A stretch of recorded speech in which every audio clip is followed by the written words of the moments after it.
ಒಬ್ಬ ಯೋಧನನ್ನ ಒಮ್ಮೆ ಕಲ್ಪಿಸಿಕೊಳ್ಳೋಣ. ಅಂದ್ರೆ ಆತನಿಗೆ ಬರೋಬ್ಬರಿ 1000 ತೋಳುಗಳು. 1000 ತುಳ್ಳುಗಳ ಓಕೆ.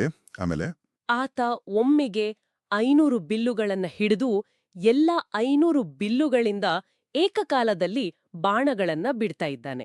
ವಾವ್, ಇದು ಕೇಳೋದಕ್ಕೆ ಯಾವುದೋ ಹಾಲಿವುಡ್ ಆಕ್ಷನ್ ಸಿನಿಮಾದ ಕ್ಲೈಮ್ಯಾಕ್ಸ್ ದೃಶ್ಯ ತರ ಇದೆ ಅಲ್ವಾ? ಖಂಡಿತ. ಆದ್ರೆ ಎದುರುಗಡೆ ಇರೋದು ಕೇವಲ ಒಬ್ಬನೇ ಒಬ್ಬ ವ್ಯಕ್ತಿ.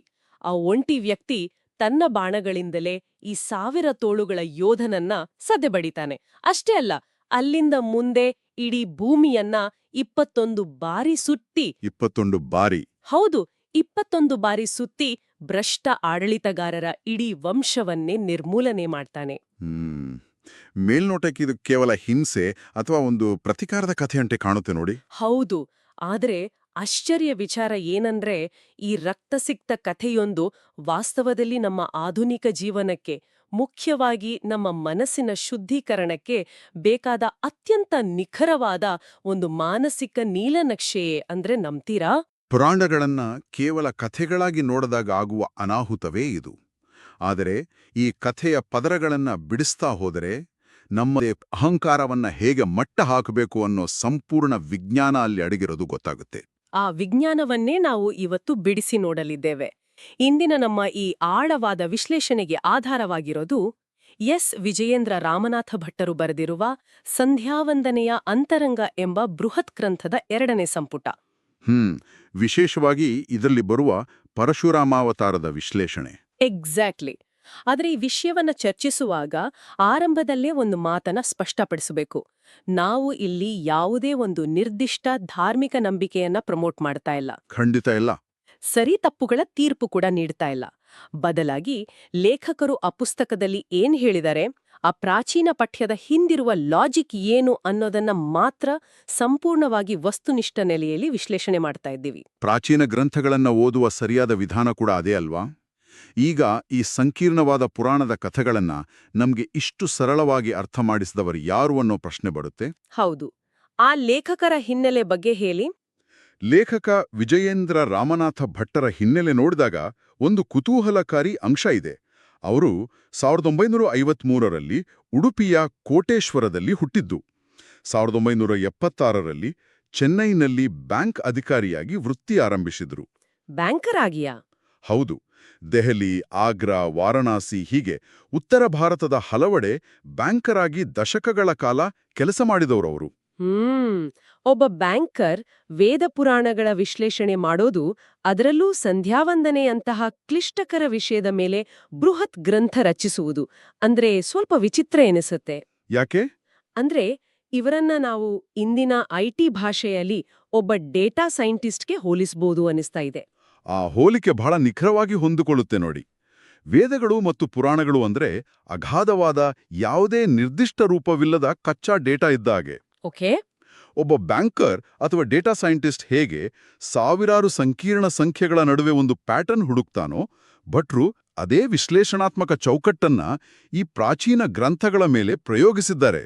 ಅಂದ್ರೆ ಬರೀ ಶ್ಲೋಕಗಳನ್ನ ಯಾಂತ್ರಿಕವಾಗಿ ಓದದೆ ಅದರ ಹಿಂದಿನ ಮ್ಯಾಥಮ್ಯಾಟಿಕ್ಸ್ ಅಥವಾ ಲಾಜಿಕ್ ಅನ್ನ ಅವರು ಬಿಡಿಸಿಟ್ಟಿದ್ದಾರೆ ಅಂತ ಆಯ್ತು.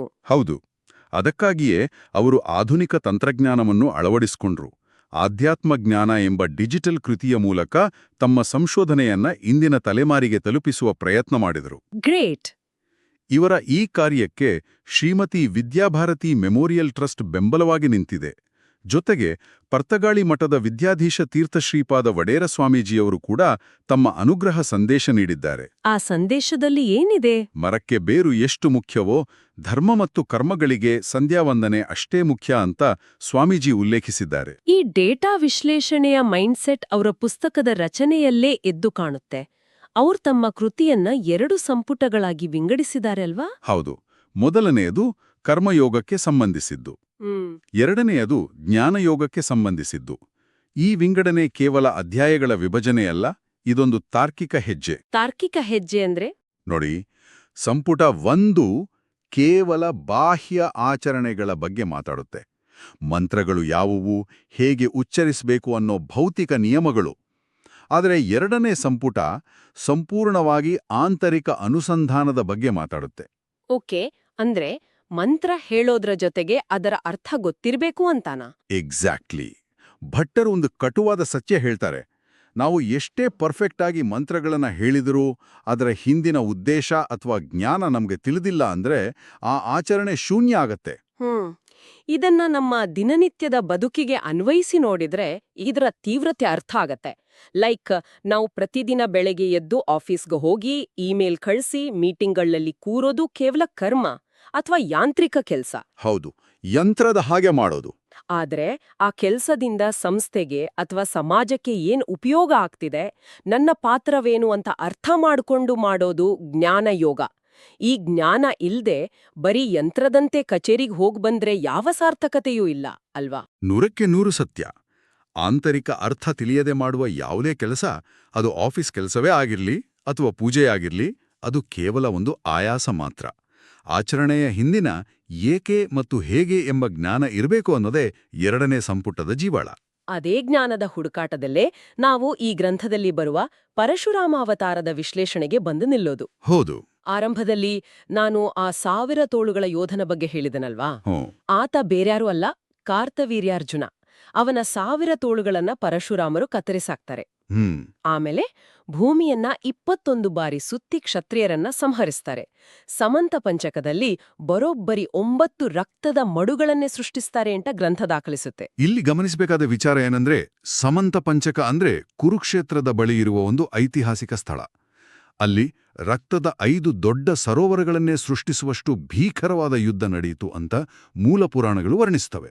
ಒಂದು ನಿಮಿಷ, ಇದನ್ನ ಕೇಳುವಾಗ ಯಾರಿಗಾದರೂ ಒಂದು ಗಂಭೀರವಾದ ಪ್ರಶ್ನೆ ಮೂಡುತ್ತೆ. ಇದು ಕೇವಲ ಒಂದು ಸಾಮೂಹಿಕ ಹತ್ಯೆ ಅಥವಾ ಸೇಡಿನ ಹಿನ್ನೆಲೆಯ ಜನಾಂಗೀಯ ಹತ್ಯೆ ಇದ್ದಂತೆ ಕಾಣುತ್ತೆ ಅಲ್ವಾ? ಮೇಲ್ನೋಟಕ್ಕೆ ಹಾಗೆ ಅನ್ಸುತ್ತೆ. ಅಂದ್ರೆ ಆಧ್ಯಾತ್ಮಿಕ ಶುದ್ಧೀಕರಣಕ್ಕೂ ಹೀಗೆ ರಕ್ತದೋ ಕುಳಿ ಹರಿಸುವುದಕ್ಕೂ ಏನು ಸಂಬಂಧ? ತನ್ನ ತಂದೆ ಜಮದಗ್ನಿ ಋಷಿಗಳನ್ನ ಕೊಂದ್ರು ಅನ್ನೋ ಒಂದೇ ಕಾರಣಕ್ಕೆ ಇಷ್ಟೆಲ್ಲ ಪ್ರತೀಕಾರ ತೀರ್ಸ್ಕೊಳ್ಳೋದು, ಇಡೀ ಕ್ಷತ್ರಿಯ ಕುಲವನ್ನೇ ನಾಶ ಮಾಡೋದು ಅತಿಯಾಯ್ತು ಅನ್ಸಲ್ವಾ? ಆ ಅನುಮಾನ ಬರೋದು ಸಹಜ. ಆದರೆ ಲೇಖಕರು ಇಲ್ಲಿ ಭಗವಂತನ ಕಾರ್ಯಕಾರಣ ಸಂಬಂಧವನ್ನ, ಆ ಯುದ್ಧದ ಹಿಂದಿರುವ ಅಸಲಿ ಲಾಜಿಕ್ ಅನ್ನ ಬಹಳ ಸೂಕ್ಷ್ಮವಾಗಿ ಬಿಡಿಸಿಟ್ಟಿದ್ದಾರೆ. ಲಾಜಿಕ್ ಏನದು? ಜಮದಗ್ನಿಗಳ ಹತ್ಯೆ ಅನ್ನೋದು ಕೇವಲ ಒಂದು ನೆಪ ಮಾತ್ರ. ವಾಸ್ತವದಲ್ಲಿ ಆಗಿನ ಕಾಲದ ಆಡಳಿತಗಾರರಲ್ಲಿ, ಅಂದ್ರೆ ಕ್ಷತ್ರಿಯರಲ್ಲಿ, ಅಹಂಕಾರ ಮಿತಿಮೀರಿತ್ತು. ತಮಗೆ ಸಿಕ್ಕಿರುವ ಅಧಿಕಾರ ಕೇವಲ ಸಮಾಜದ ರಕ್ಷಣೆಗಾಗಿ ಅನ್ನೋದನ್ನು ಮರೆತು ಅವರೇ ಸಮಾಜದ ಭಕ್ಷಕರಾಗಿದ್ರು. ಓ, ಅಂದ್ರೆ ಪರಶುರಾಮರು ಮಾಡಿದ್ದು ಕೇವಲ ವ್ಯಕ್ತಿಗಳ ಸಂಹಾರ ಅಲ್ಲ? ಖಂಡಿತ ಅಲ್ಲ. ಅದು ಅಧಿಕಾರಶಾಹಿಯೊಳಗೆ ಬೇರೂರಿದ್ದ ಆ ಅಹಂಕಾರದ ನಿಗ್ರಹ. ಆ ಕಾರ್ತವೀರ್ಯಾರ್ಜುನನ 1000 ತೋಳುಗಳು ಅನ್ನೋದು ಕೇವಲ ದೈಹಿಕ ತೋಳುಗಳಲ್ಲ, ಅದು ಮಿತಿಮೀರಿದ ಅಧಿಕಾರ, ದುರಹಂಕಾರ ಮತ್ತು ದೌರ್ಜನ್ಯದ ಸಂಕೇತ ಎನ್ನುವುದಾ? ಹೌದು. ಸಮಾಜದಲ್ಲಿ ಧರ್ಮ ಮತ್ತು ನ್ಯಾಯ ಸ್ಥಾಪಿಸಲು ಆ ಅಹಂಕಾರದ ಬೇರುಗಳನ್ನ ಕತ್ತರಿಸಬೇಕಿತ್ತು. ಆ ರಕ್ತದ ಮಡುಗಳು ಕೇವಲ ಹಿಂಸೆಯ ಸಂಕೇತ ಅಲ್ಲ. ಮತ್ತೆ ಅದು ಭ್ರಷ್ಟ ವ್ಯವಸ್ಥೆಯೊಂದನ್ನ ಸಂಪೂರ್ಣವಾಗಿ ತೊಳೆದುಹಾಕುವ, ಮುಂದಿನ ತಲೆಮಾರುಗಳಿಗೆ ಎಚ್ಚರಿಕೆ ನೀಡುವ ಒಂದು ಉಗ್ರವಾದ ಶುದ್ಧೀಕರಣ ಪ್ರಕ್ರಿಯೆ. ವಾವ್! ತಪ್ಪು ಮಾಡಿದವರು ಎಷ್ಟೇ ಬಲಶಾಲಿಗಳಿದ್ರೂ ಅವರಿಗೆ ಶಿಕ್ಷೆ ಖಂಡಿತ ಅನ್ನೋ ಬ್ರಹ್ಮಾಂಡದ ನ್ಯಾಯ ವ್ಯವಸ್ಥೆಯನ್ನ ಸ್ಥಾಪಿಸೋದೇ ಆ ಅವತಾರದ ಹಿಂದಿನ ಅಸಲಿ ಜಿಜ್ಞಾನ. ಇದು ಸಂಪೂರ್ಣ ಪ್ರಜ್ಞಾವಸ್ಥೆಯಲ್ಲಿ ನಡೆದ ವ್ಯವಸ್ಥೆಯ ಕ್ಲೀನಿಂಗ್ ಪ್ರೋಸೆಸ್. ಆದ್ರೆ ಇಲ್ಲಿಯೇ ಇನ್ನೊಂದು ದೊಡ್ಡ ವಿರೋಧಾಭಾಸ ನಮ್ಮೆದುರು ನಿಲ್ಲುತ್ತೆ ನೋಡಿ. ಯಾವುದು?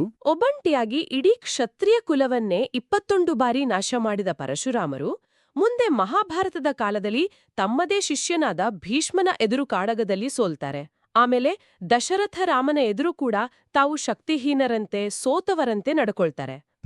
ಇಷ್ಟೆಲ್ಲ ಶಕ್ತಿಶಾಲಿ ಆದವನು ಹೀಗೆ ತೀರಾ ಸಾಮಾನ್ಯರಂತೆ ಸೋಲುವುದರ ಹಿಂದಿನ ಮರ್ಮವೇನು? ಇದು ಅವರ ಶಕ್ತಿ ಕುಂದಿದ ಲಕ್ಷಣವಾ? ಗ್ರಂಥದ ಪ್ರಕಾರ ಇದು ಯಾವುದೇ ಶಕ್ತಿ ಕುಂದಿದ ಲಕ್ಷಣವಲ್ಲ, ವಿರೋಧಾಭಾಸವೂ ಅಲ್ಲ. ಇದನ್ನೇ ಲೀಲೆ ಅಥವಾ ಭಗವಂತನ ಉದ್ದೇಶಪೂರ್ವಕ ನಾಟಕ ಅಂತಾರೆ. ನಾಟಕನಾ? ಹೌದು. ಮೊದಲು ಭೀಷ್ಮನ ವಿಚಾರವನ್ನೇ ತಗೊಳ್ಳೋಣ. ಅಂಬೆಯ ವಿಚಾರದಲ್ಲಿ ಭೀಷ್ಮನ ವಿರುದ್ಧ ಕಾಳಗ ನಡೆದಾಗ ಪರಶುರಾಮರು ಮನಸ್ಸು ಮಾಡಿದ್ರೆ ಆತನನ್ನು ಸುಲಭವಾಗಿ ಸಂಹರಿಸಬಹುದಿತ್ತು. ಆದರೆ ಅವರು ಹಾಗೆ ಮಾಡಲಿಲ್ಲ. ತಾವೇ ಸೋತಂತೆ ನಡೆಸಿದ್ರು. ಇದಕ್ಕೆ ಕಾರಣ ಏನು? ಭೀಷ್ಮ ತನ್ನ ನೆಚ್ಚಿನ ಶಿಷ್ಯ ಅನ್ನೋ ಕಾರಣಕ್ಕ? ಶಿಷ್ಯನ ಮೇಲಿನ ಪ್ರೀತಿಯ ಜೊತೆಗೆ ಇನ್ನೊಂದು ಗಹನವಾದ ಕಾರಣ ಇದೆ. ಭೀಷ್ಮನು ತನ್ನ ತಂದೆಗಾಗಿ ಆಜೀವ ಬ್ರಹ್ಮಚರ್ಯದ ಕಠಿಣ ವ್ರತ ಕೈಗೊಂಡಿದ್ದ. ಆ ವ್ರತಕ್ಕೆ ಚ್ಯುತಿ ಬಾರದಂತೆ ರಕ್ಷಿಸುವುದು ಗುರುವಿನ ಧರ್ಮವಾಗಿತ್ತು. ಓಕೆ. ಎರಡನೇದಾಗಿ, ತನ್ನ ಶಿಷ್ಯನಿಗೆ ಜಗತ್ತಿನಲ್ಲಿ ತನ್ನ ಗುರುವನ್ನೇ ಸೋಲಿಸಿದ ಅಪ್ರತಿಮ ವೀರ ಅನ್ನೋ ಶಾಶ್ವತ ಕೀರ್ತಿ ಸಿಗಬೇಕು ಅನ್ನೋದು ಅವರ ಅಂತರಂಗದ ಉದ್ದೇಶವಾಗಿತ್ತು. ಸೋಲಿನಲ್ಲೂ ಶಿಷ್ಯನ ಗೆಲುವನ್ನ ಸಂಭ್ರಮಿಸುವ ಈ ಗುಣವನ್ನೇ ಭಕ್ತವತ್ಸಲ ಗುಣ ಅಂತ ಗ್ರಂಥ ವಿವರಿಸುತ್ತೆ. ತಾನು ಸೋತ್ರೂ ಪರವಾಗಿಲ್ಲ, ತನ್ನ ಶಿಷ್ಯನಿಗೆ ಕೀರ್ತಿ ಸಿಗ್ಬೇಕು ಅಂತ ತನ್ನ ಅಹಂಕಾರವನ್ನ ಪಕ್ಕಕ್ಕಿಡುವುದು ಎಷ್ಟೊಂದು ದೊಡ್ಡ ಗುಣ ಅಲ್ವಾ? ಹಾಗಾದ್ರೆ ದಶರಥ ರಾಮನೆದುರು ಸೋತಂತೆ ನಟಿಸಿದ್ದರ ಕಾರಣ ಏನು? ಅಲ್ಲಿನ ಸಂದರ್ಭ ಸ್ವಲ್ಪ ಭಿನ್ನವಾಗಿತ್ತು. ದಶರಥ ರಾಮನು ಸಾಮಾನ್ಯ ಮನುಷ್ಯನಲ್ಲ, ಆತ ಸಾಕ್ಷಾತ್ ನಾರಾಯಣನೇ ಅಂತ ಇಡೀ ಜಗತ್ತಿಗೆ ತೋರಿಸ್ಬೇಕಾಗಿತ್ತು. ಹಾಗಾಗಿ ಪರಶುರಾಮರು ರಾಮನಿಂದ ತಾನು ಸೋತಂತೆ ನಟಿಸಿದರು. ಇದರಿಂದ ಭಕ್ತರಿಗೆ ಶ್ರೀರಾಮನೇ ಪರಮಶಕ್ತಿ ಅನ್ನೋ ಅರಿವು ಮೂಡಿತು. ಜೊತೆಗೆ ಯೋಗ್ಯತೆ ಇಲ್ಲದವರಿಗೆ ಪರಶುರಾಮನು ಕೇವಲ ಒಬ್ಬ ಸಾಮಾನ್ಯ ಕೋಪಿಷ್ಟ ಋಷಿ ಅನ್ನೋ ಭ್ರಮೆಯೂ ಹುಟ್ಟುಕೊಂತು. ಈ ಭ್ರಮೆಯನ್ನ ಸೃಷ್ಟಿಸುವುದು ಕೂಡ ಅವರ ಜ್ಞಾನ ಕಾರ್ಯದ ಒಂದು ಭಾಗವೇ ಆಗಿತ್ತು. ಅಂದ್ರೆ ಒಂದು ದೊಡ್ಡ ಸತ್ಯವನ್ನ ಜಗತ್ತಿಗೆ ಸಾರಲು ತಾನು ಸಾಮಾನ್ಯನಂತೆ ಅಥವಾ ಸೋತವನಂತೆ ಕಾಣಿಸಿಕೊಳ್ಳಲು ಸಿದ್ಧರಿರುವುದು ನಿಜವಾದ ಶಕ್ತಿಯ ಲಕ್ಷಣ. ಆದ್ರೆ ಈ ಲೀಲೆಯ ವಿಚಾರವನ್ನ ಬದಿಗಿಟ್ಟು ನೋಡಿದ್ರೆ ಅವರ ಅಸಲಿ ಶಕ್ತಿಯ ಬಗ್ಗೆ ಗ್ರಂಥದಲ್ಲಿರುವ ಇನ್ನೊಂದು ಉಲ್ಲೇಖ ಮಾತ್ರ ನಮ್ಮನ್ನ ದಂಗುಬಡಿಸುತ್ತೆ. ಯಾವ ಉಲ್ಲೇಖ? ಅದೇ ಭೀಷ್ಮನ ಜೊತೆ ಯುದ್ಧ ಮಾಡುವಾಗ ಭೀಷ್ಮ ಹೇಳ್ತಾನೆ, ತಾನು ರಥದಲ್ಲಿ ನಿಂತಿದ್ದೇನೆ, ನೀವು ನೆಲದ ಮೇಲಿದ್ದೀರಿ, ಇದು ಸಮಬಲದ ಯುದ್ಧವಲ್ಲ ಅಂತ. ಹೌದು. ಆಗ ಪರಶುರಾಮರು ಕೇವಲ ತಮ್ಮ ಮನಸ್ಸಿನಿಂದಲೇ, ಯಾವುದೇ ಕಾರ್ಖಾನೆ ಅಥವಾ ವಸ್ತುಗಳಿಲ್ಲದೆ, ಒಂದು ದೊಡ್ಡ ನಗರದಷ್ಟು ವಿಸ್ತೀರ್ಣವಾದ ದಿವ್ಯವಾದ ಚಿನ್ನದ ರಥವನ್ನ ಮತ್ತು ಕುದುರೆಗಳನ್ನ ಸೃಷ್ಟಿಸ್ತಾರಂತೆ. ಕೇವಲ ಮಾನಸಿಕ ಶಕ್ತಿಯಿಂದ ಭೌತಿಕ ವಸ್ತುಗಳನ್ನ ಸೃಷ್ಟಿಸೋದು ಹೇಗೆ ಸಾಧ್ಯ? ನೋಡಿ, ಗ್ರಂಥದಲ್ಲಿ ವಿವರಿಸಲಾದ ಜ್ಞಾನಯೋಗದ ಅತ್ಯುನ್ನತ ಹಂತ ಇದು. ಇದನ್ನ ಸಂಕಲ್ಪ ಶಕ್ತಿ ಅಂತಾರೆ. ಸಂಕಲ್ಪ ಶಕ್ತಿ? ಹೌದು. ನಾವು ಯಾವುದೇ ಭೌತಿಕ ವಸ್ತುವನ್ನ ಸೃಷ್ಟಿಸಲು ಭೌತಿಕ ಕ್ರಿಯೆಯನ್ನ ಅವಲಂಬಿಸ್ತೀವಿ. ಕಟ್ಟಿಗೆ ಕತ್ತರಿಸಬೇಕು, ಲೋಹ ಕರಗಿಸಬೇಕು. ಆದರೆ ಸಂಪೂರ್ಣ ಜ್ಞಾನೋದಯವಾದ ಸ್ಥಿತಿಯಲ್ಲಿ ಮನಸ್ಸಿನ ತರಂಗಗಳೇ ಭೌತಿಕ ವಸ್ತುಗಳಾಗಿ ಘನೀಕೃತಗೊಳ್ತವೆ ಅಂತ ವಿವರಿಸಲಾಗಿದೆ. ಅಂದ್ರೆ ಅವರ ಮೈಂಡ್ ಪವರ್? ಖಂಡಿತ. ಪರಶುರಾಮರ ಮನಸ್ಸಿನ ಆಳದ ಸಂಕಲ್ಪವೇ ಅಲ್ಲಿ ದಿವ್ಯವಾದ ಚಿನ್ನದ ರಥವಾಗಿ ಪ್ರಕಟವಾಯಿತು. Mind is more powerful than matter ಅನ್ನೋದರ ಪ್ರಾಚೀನ ಉದಾಹರಣೆ ಇದು. ಅಮೇಜಿಂಗ್. ಹಾಗಾದರೆ ಇಷ್ಟೆಲ್ಲ ಅದ್ಭುತ ಶಕ್ತಿಗಳಿದ್ದ ಪರಶುರಾಮರು ಕೇವಲ ತ್ರೇತಾಯುಗದ ಒಬ್ಬ ಐತಿಹಾಸಿಕ ವ್ಯಕ್ತಿಯಾಗಿ ಮಾತ್ರ ಉಳಿಯಲಿಲ್ಲವೇ? ಅವರು ಕೇವಲ ಗತಕಾಲದ ಪೌರಾಣಿಕ ವ್ಯಕ್ತಿಯಲ್ಲ, ಅವರು ಸರ್ವಾಂತರ್ಯಾಮಿ ಮತ್ತು ಕಾಲಾತೀತ ಅಂತ ಗ್ರಂಥ ಸ್ಪಷ್ಟಪಡಿಸುತ್ತೆ. ಹೇಗೆ? ಭೂಮಿಯ ಮೇಲಿನ ಅಸ್ತಿತ್ವದ ಬಗ್ಗೆ ನೋಡೋದಾದ್ರೆ, ಗೋಕರ್ಣದ ಬಳಿ ಸಮುದ್ರವನ್ನ ಹಿಂದಕ್ಕೆ ಸರಿಸಿ ನಿರ್ಮಿಸಿದ ಇಡೀ ಪಶ್ಚಿಮ ಕರಾವಳಿಯನ್ನ ಇಂದಿಗೂ ಪರಶುರಾಮ ಕ್ಷೇತ್ರ ಅಂತಾನೆ ಕರಿತೀವಿ. ಇನ್ನು ಕಾಲದ ಲೆಕ್ಕಾಚಾರದಲ್ಲಿ ಅವರು ಅಗ್ನಿ ಅಂತರ್ಗತರಾಗಿ, ಅಂದ್ರೆ ಬೆಂಕಿಯಲ್ಲಿ ಉಪಾಸ್ಯರಾಗಿದ್ದಾರೆ. ಓಕೆ. ಅಷ್ಟೇ ಅಲ್ಲ, ಭವಿಷ್ಯದಲ್ಲಿ ಬರುವ ಸಾವರ್ಣಿ ಮನ್ವಂತರದಲ್ಲಿ ಅವರು ವೇದ ಪ್ರವರ್ತಕ ಋಷಿಯಾಗ್ಲಿದ್ದಾರೆ ಅಂತ ಭವಿಷ್ಯ ನುಡಿಯಲಾಗಿದೆ. ಒಂದು ನಿಮಿಷ. ಈ ಪುರಾಣದ ಕಾಲಘಟ್ಟದ ಲೆಕ್ಕಾಚಾರ ಗೊತ್ತಿಲ್ಲದವರಿಗೆ ಅರ್ಥವಾಗೋ ಹಾಗೆ ಹೇಳೋದಾದ್ರೆ, ಈ ಸಾವರ್ಣಿ ಮನ್ವಂತರ ಅಂದ್ರೆ ಭವಿಷ್ಯದಲ್ಲಿ ಬರಲಿರುವ ಲಕ್ಷಾಂತರ ವರ್ಷಗಳ ನಂತರದ ಕಾಲಘಟ್ಟ ಅಲ್ವಾ? ಹೌದು. ಹಿಂದೂ ಕಾಲಗಣನೆಯಲ್ಲಿ ಮನ್ವಂತರಗಳು ಅಂದ್ರೆ ಬ್ರಹ್ಮಾಂಡದ ಬೃಹತ್ ಕಾಲಘಟ್ಟಗಳು.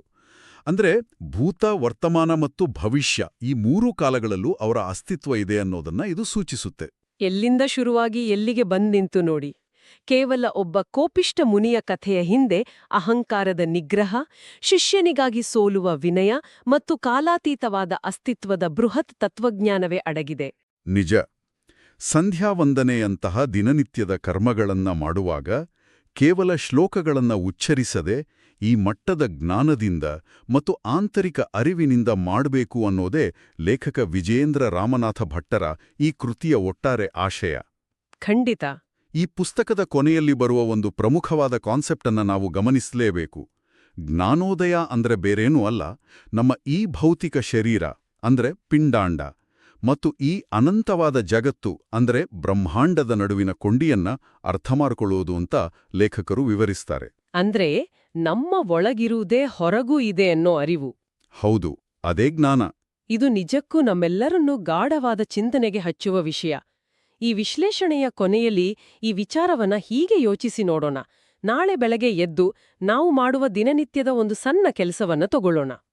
ಅದು ಲ್ಯಾಪ್ಟಾಪ್ ಆನ್ ಮಾಡಿ ಕೆಲಸ ಶುರು ಮಾಡುವುದಾಗಿರ್ಬೋದು, ಅಥವಾ ಯಾರಿಗೋ ಒಂದು ಕಪ್ ಕಾಫಿ ಮಾಡ್ಕೊಡುವುದಾಗಿರ್ಬೋದು. ಆ ಕೆಲ್ಸವನ್ನ ಕೇವಲ ಯಂತ್ರದಂತೆ ಬೇಸರದಿಂದ ಮಾಡಿದ್ರೆ ನಾವು ಈ ಸೃಷ್ಟಿಯಲ್ಲಿ ಕೇವಲ ಒಂದು ಸಣ್ಣ ಬಿಂದುವಷ್ಟೇ. ಆದರೆ ಅದೇ ಕ್ಷಣದಲ್ಲಿ ಸಂಪೂರ್ಣ ಜಾಗೃತರಾಗಿ ಆ ಕೆಲಸದ ಹಿಂದಿನ ಸ್ಪಷ್ಟ ಉದ್ದೇಶವನ್ನ ಅರಿತು ಪೂರ್ಣ ಮನಸ್ಸಿನಿಂದ ಮಾಡಿದ್ರೆ ಈ ಪ್ರಾಚೀನ ಗ್ರಂಥದ ಪ್ರಕಾರ ನಮ್ಮ ಆ ಒಂದು ಸಣ್ಣ ಕ್ರಿಯೆ ಇಡೀ ಬ್ರಹ್ಮಾಂಡದ ಜೊತೆ ಸಿಂಕ್ ಆಗುತ್ತೆ. ನಾವು ಆ ಅನಂತತೆಯ ಜೊತೆ ಕನೆಕ್ಟ್ ಆಗ್ತೀವಿ. ಹಾಗಾದ್ರೆ ನಾಳೆಯ ದಿನ ನಮ್ಮ ಯಾವ ಸಣ್ಣ ಕರ್ಮವನ್ನ ಅರಿವಿನ ಮೂಲಕ ಬ್ರಹ್ಮಾಂಡದ ಜೊತೆ ಕನೆಕ್ಟ್ ಮಾಡಲು ಬಯಸ್ತೀವಿ ಯೋಚಿಸೋಣ. ಖಂಡಿತ, ಇದೊಂದು ಅದ್ಭುತವಾದ ಚಿಂತನೆ. ಹೌದು, ಪುರಾಣಗಳೆಂಬ ಕನ್ನಡಿಯ ಮೂಲಕ ನಮ್ಮದೇ ಅಂತರಂಗವನ್ನ ಹುಡುಕುವ ಈ ಜ್ಞಾನದ ಪ್ರಯಾಣ ಹೀಗೇ ಮುಂದುವರೆಯಲಿ.